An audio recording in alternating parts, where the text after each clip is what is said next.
कि जरूरी नहीं रोशनी केवल चिरागों से हो, कि जरूरी नहीं रोशनी केवल चिरागों से हो, शिक्षा से भी घर रोशन हुआ करते हैं, शिक्षा से भी घर रोशन हुआ करते हैं।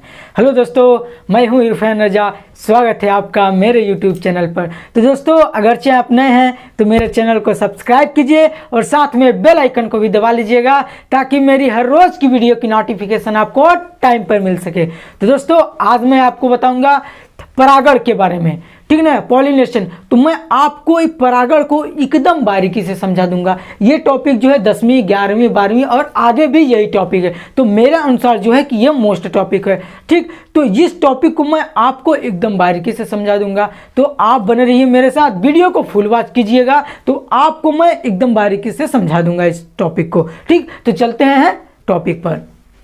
देखिए, मादा में जो है इस भाग को क्या बोलते हैं, वर्तिकाग्र स्टिग्मा बोलते हैं, और इस भाग को क्या बोलते हैं, परागकोश बोलते हैं, ठीक। इस परागकोश में कण होता है, ठीक। तो पराग कण उसे बोलते हैं, परागकोश में जो कण होते हैं उसे क्या बोलते हैं, पराग कण बोलते हैं, ठीक। तो इन पराग कणों को किसी भी माध्यम से वर्तिकाग्र तक पहुंचने की प्रक्रिया क्या कहलाती है, परागकण कहलाती है, ठीक।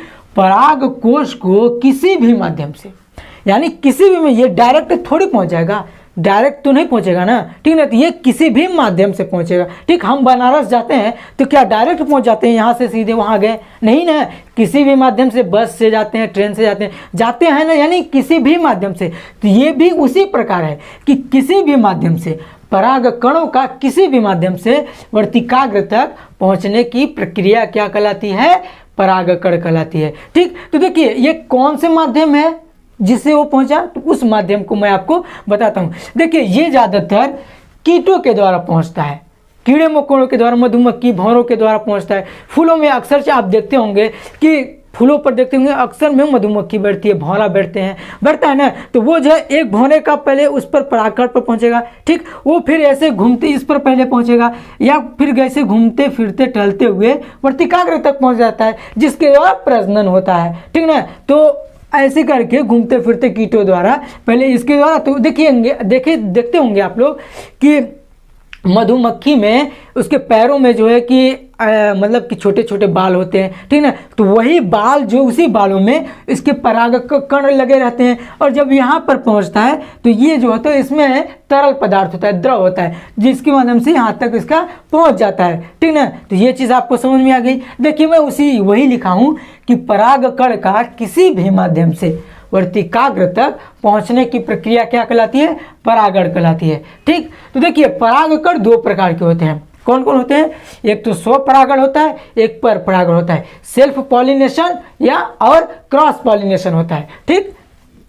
देखिए, स्व परागण किसे कहते हैं, स्व परागण को एकदम बारीकी से आपको समझाऊंगा। देखिए कैसे, जिसमें परागण एक ही फूलों से होता है, जिसमें परागण एक ही फूलों से होता है उसे स्वपरागण कहते हैं, और जिसमें परागण अलग अलग फूलों से होता है उसे पर परागण कहते हैं, ठीक। तो इन दोनों में सबसे अच्छी विधि कौन है, पर परागण है। वो कैसे है आपको बताता हूं। देखिए, एक फूल में एग्जाम्पल के तौर पर लेता हूं, एक फूल लेता हूं, तो इस फूल में 3 फूल हैं, ठीक।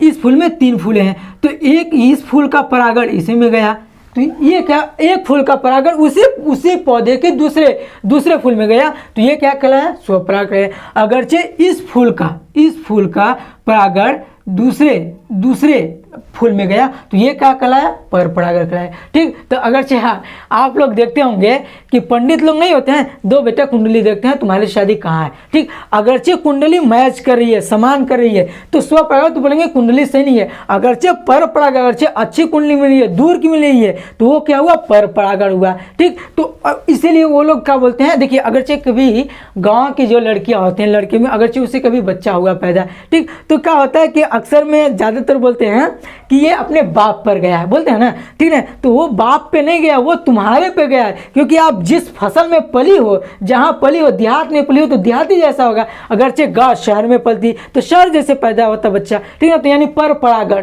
ठीक। अगरचे अपने गाँव में है तो स्वपरागण, ठीक। तो ये चीज़ आपको समझ में आ गया, ठीक। अब देखिए, मैं बताता हूँ कि परागण किन किन माध्यमों से होता है, ठीक। तो देखिए, पहला होता है कीटों के द्वारा, सर्वाधिक किसके द्वारा होता है? कीट के द्वारा होता है। ठीक, तो इसे बोलते हैं एंटोमोनोफिली द्वारा, एंटोमोनोफिली द्वारा यानी कीटों द्वारा पहला। ठीक, अब दूसरा क्या है? ऑर्निथोफिली द्वारा, ऑर्निथोफिली यानी पक्षी द्वारा होता है। यही नहीं है कि केवल कीट द्वारा हुआ, पक्षी द्वारा भी होता है। वो कैसे? देखिए, पक्षी तो पहले इस फूल पे पहुंची, ठीक, इस फूल से ऐसे करके घूमते फिरते टहलते हुए वर्तिकाग्र तक पहुंची। ठीक, तो ये क्या हुआ? पक्षी द्वारा भी होता है। अब देखिए तीसरा क्या है? एनिमोफिली द्वारा, मतलब कि वायु द्वारा। ठीक, तो अच्छा ये बताइए आप लोग, क्या कीट जो है कि फल में, फसल जो है मक्का, गेहूं, ज्वार, बाजरा आदि में कैसे, ये बताइए कि फसल, ये कीट जो है कि केवल एक पे बैठेगा, दूसरे पे बैठेगा, तीसरे पे बैठेगा, क्या ऐसे धीरे धीरे करते हुए परागण कर पाएगा? ठीक, प्रजनन हो पाएगा? नहीं हो पाएगा। कैसे? वो वायु द्वारा भी होता है। देखिए, जब अगरचे वो कीट ऐसे करते रहा तो वो सीजन ही बीत जाएगा। ठीक, तो गेहूं वाला सीजन ही बीत जाएगा, तो कीट कहाँ कर पाए? नहीं कर पाए। वायु द्वारा इसमें होता है। कैसे होता है? जब हवा चलती है, हवा बहती है, तो लहर जो होता है, ऐसे लहर होती है ना, तो जो गेहूं ऐसे लहराता है, तो एक दूसरे जो होता है, एक दूसरे से स्पर्श होते रहते हैं, एक दूसरे को टच करते रहते हैं, तो इसके द्वारा क्या हुआ? उन दोनों का परागण होता रहता है। ठीक है, तो ये चीज आपको समझ में आ गया। अब देखिए चौथा क्या है? हाइड्रोफिली द्वारा, यानी जल द्वारा। जलीय पौधों में परागण होता है। ठीक है, तो अब बहुत बच्चे एक क्वेश्चन उठा देंगे कि कमल के फूल में कैसे परागण होता है? तो कमल के फूल में कीट द्वारा परागण होता है। ठीक ना। अब देखिए पांचवा क्या है?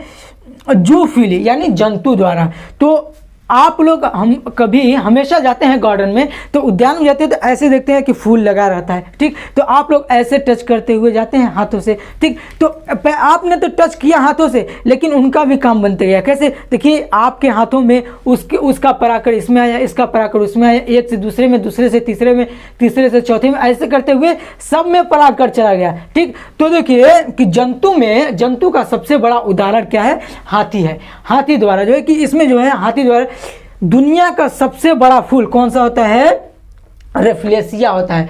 दुनिया का सबसे बड़ा फूल कौन सा होता है? रेफ्लेसिया होता है, जो 40 किलो होता है। कितना होता है?